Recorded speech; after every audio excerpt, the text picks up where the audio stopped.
Olá, Wesley. Bom dia. Recebemos com alegria as suas considerações no campo dos nossos comentários sobre os últimos 7 anos da humanidade. Introdução.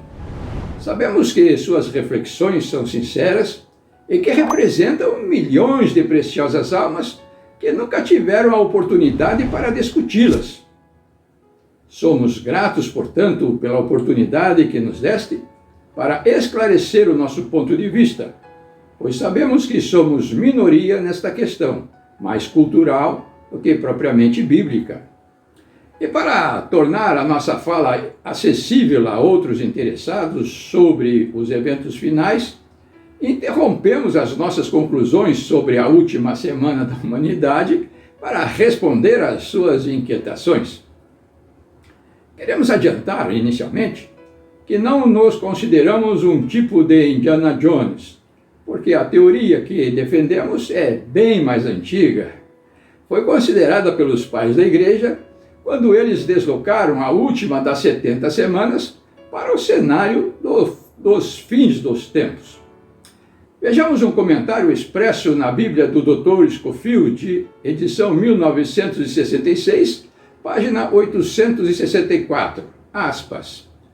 Quando esta 70ª semana era mencionada, durante os primeiros séculos e meio da Igreja Cristã, quase sempre era atribuída ao fim dos tempos. Irineu coloca o aparecimento do Anticristo no fim dos tempos da última semana. Na verdade, ele assegura que o período da tirania do Anticristo vai durar exatamente meia semana, 3 anos e 6 meses. Assim, da mesma maneira, Hipólito declara que Daniel indica o aparecimento dos 7 anos que serão os últimos tempos. Sem contestar a validade do argumento das 70 semanas, constituir um bloco único, e sem tampouco defender nenhuma teoria dispensacionalista, vamos verificar, sem preconceitos, a possibilidade de uma segunda aplicação futura da última das 70 semanas de anos, como defendida pelos pais da Igreja Cristã.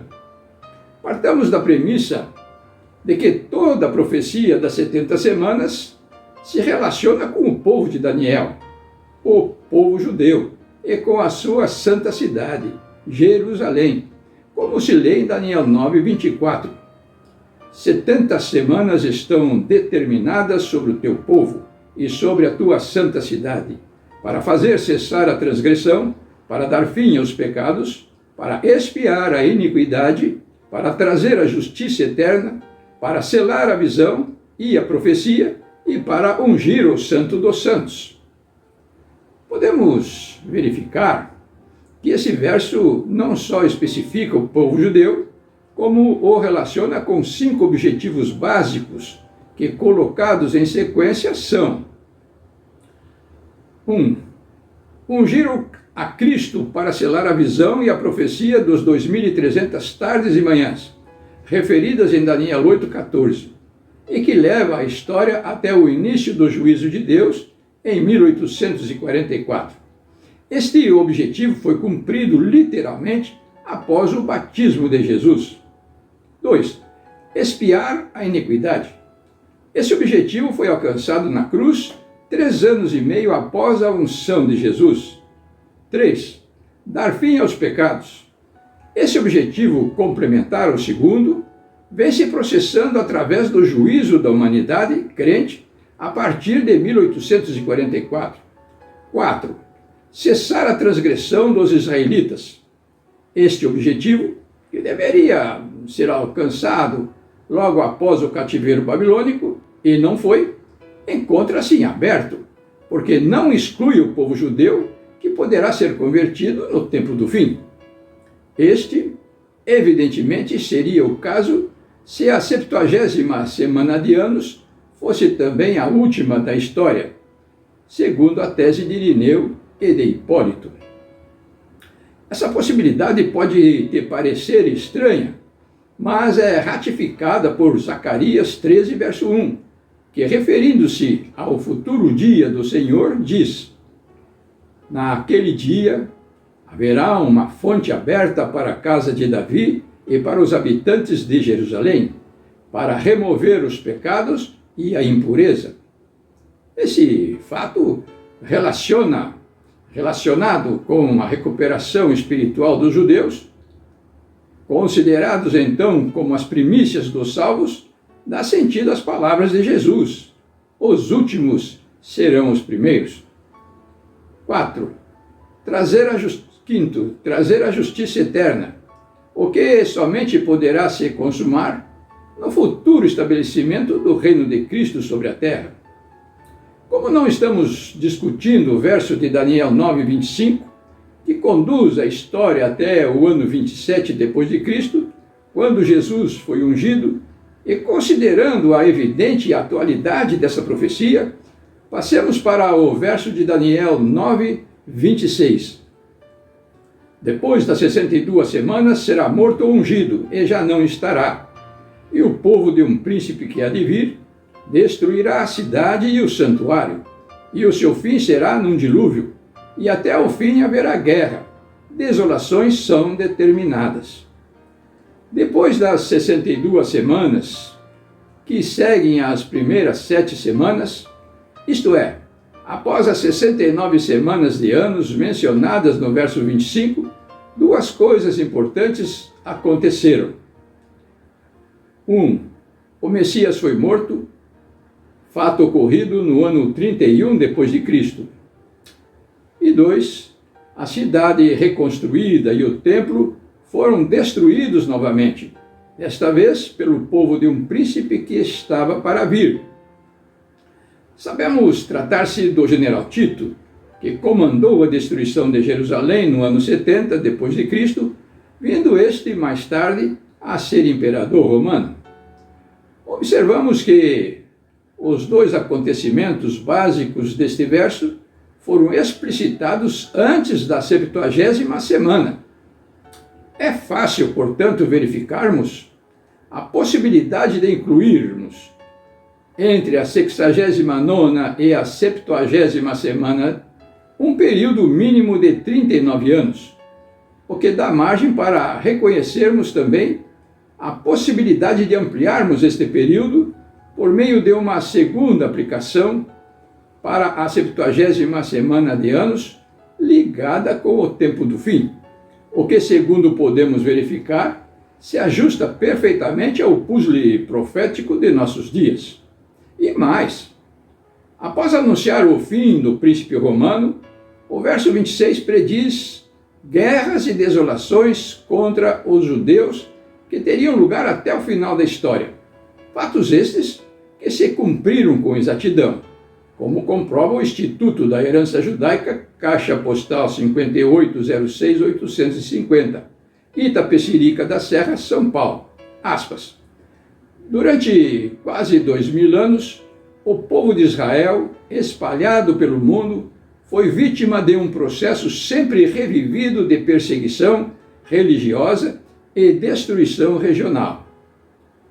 Somente então a profecia passa a última das 70 semanas, citada em Daniel 9:27. Aspas. Ele, o príncipe romano, fará firme aliança com muitos por uma semana. Na metade da semana, fará cessar o sacrifício e a oferta de manjares. Sob a asa das abominações, virá o assolador, até que a destruição que está determinada, no verso 26, se derrame sobre ele. Os acontecimentos mais importantes citados na última das 70 semanas de anos são uma aliança de 7 anos do futuro príncipe romano, atual papado, com muitos, incluindo Israel, e o rompimento fortuito desse acordo por parte do príncipe romano, demarcando o início de um novo período profético, como o citado em Daniel 12, versículo 11, aspas. Depois do tempo em que o costumado sacrifício for tirado e posta a abominação desoladora, reabilitação do papado associado com a política para impor seus dogmas e perseguir os dissidentes, haverá ainda 1290 dias literais. Neste tempo terminal, os filhos de Deus não alinhados com o papado voltariam a ser pisados, como na época medieval, a exemplo de Daniel 8, versículo 13. A aliança seria quebrada no meio desta última semana de anos para demarcar, segundo os pais da igreja, o início do reino do anticristo. E o ritual do culto judeu, caracterizado pela observância do sábado, o 7º dia da semana, conforme Êxodo 20, seria condenado violentamente por leis procedentes do príncipe romano, decreto dominical.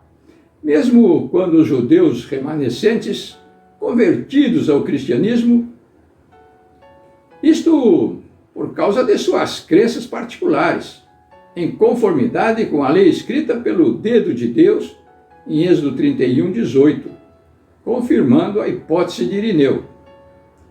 Após esses comentários, virá o recebimento das bênçãos do reino da glória, trazendo então a justiça eterna citada em Daniel 9:24, fechando a profecia. Confirmamos assim a hipótese dos pais da igreja pela harmonia com as demais profecias. O próprio Senhor Jesus Cristo, falando dos sinais de sua segunda vinda em Mateus 24:15, relaciona esses sinais com os acontecimentos da 70ª semana por meio das mesmas palavras. Quando, pois, virdes o abominável da desolação, de que falou o profeta Daniel no lugar santo, quem lê, entenda. Se entendermos bem este verso, sem removê-lo do seu contexto imediato, veremos que Jesus também situou a 70ª semana nos derradeiros dias, colocando o abominável da desolação no lugar santo, em Jerusalém, em Mateus 24, verso 15, entre a pregação do Evangelho a todo mundo, Mateus 24, 14, e o tempo de angústia como nunca houve, Mateus 24, verso 21, confirmando mais uma vez a hipótese de Irineu e de Hipólito. Agora somos nós que dizemos, quem lê, entenda. Assim, colocando a 70ª semana para o fim do tempo, entre esta e a 69ª, ficarão compreendidas, além da destruição do templo e da cidade de Jerusalém, as diversas etapas da igreja cristã. Ficando tudo como disse Paulo em Romanos 11, 24, que o tempo dos gentios não significa uma separação dos judeus, mas uma inserção a eles, pois que diz que a oliveira brava, contra a natureza, foi enxertada na oliveira verdadeira e não o contrário. Finalmente, se atentarmos para a obra de Jesus, veremos que foi essencialmente em prol de Israel e que, mesmo depois de ressuscitado, ordenou os discípulos para concentrarem as ações em Jerusalém, na Judéia e Samaria, antes de partirem para os confins da terra. Atos 1, versículo 8. Demonstrando dessa forma, claramente, que o descarte de Israel como pensas estava fora de cogitação. Felizes pela oportunidade deste esclarecimento, pondo em destaque o relevante papel de Israel no âmbito das últimas profecias, deixamos um abraço para ti e para a irmã Sara. Tchau!